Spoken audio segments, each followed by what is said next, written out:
ஹாய்ங்க. Evening work அவுட்டை முடிச்சுட்டு எப்பயுமே night சாப்பாடை செஞ்சுட்டு தான் குளிக்க போவேன். ஏன்னா குளிச்சுட்டு வந்தோடனே பசிக்கும் சாப்பிடணும் அப்படிங்கிறதுனால. இன்றைக்கி வந்து ஒர்க் அவுட் பண்ணோடனே ரொம்ப கசகசன்னு இருந்துச்சா, சரி குளிச்சுட்டு வந்தே செஞ்சுக்கலாம் அப்படின்னு சொல்லிட்டு பச்சைப்பயிர் வந்து முளைக்கட்டி வச்சுருந்தேன். அதில் தோசை மாதிரி ஊற்றிக்கலாம் அப்படின்னு சொல்லிட்டு ஊற்றினேன்.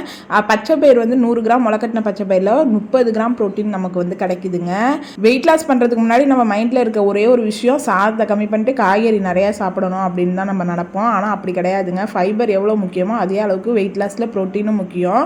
ப்ரோட்டீன் எந்த அளவுக்கு நம்ம எடுத்துக்கிறோமோ அதே அளவுக்கு வெயிட் லாஸும் ஆகும். அதுக்காக அளவுக்கு அதிகமாகவும் வந்து நம்ம சாப்பிட்றக்கூடாது. எதுவாக இருந்தாலும் அளவுக்கு அதிகமாக சாப்பிட்டாலும் வெயிட் வந்து ஏற தான் செய்யுங்க. சரி, இதை நம்ம வீட்டில் உள்ளவங்களுக்கு கூட செஞ்சு கொடுக்கலாம். ஹை ப்ரோட்டீன் அப்படிங்கிறதுனால ரொம்ப ஹெல்தி. எப்படி செய்யலான்னு பார்க்கலாம். 1 கப் ஆஃப் ஸ்ப்ரவுட்டட் பச்சைப்பயிறு, கொஞ்சமாக சோம்பு, இஞ்சி, 2 பச்சை மிளகா போட்டு ஃபைன் பேஸ்ட்டாக அரைச்சிக்கிட்டு, அதுக்கப்புறம் அதில் கொஞ்சமாக கிறிஸ்பினஸ்க்காக பச்சரிசி மாவு, உப்பு, மஞ்சத்தூள் கலந்து தோசை மாவு பதத்துக்கு எடுத்துக்கணும். அதுக்கப்புறம் தோசை இல்லைனா ஊத்தப்பம் இது மாதிரி வேணாலும் சுட்டு எடுத்துக்கலாம். சூப்பராக இருக்கும். ட்ரை பண்ணி பாருங்கள்.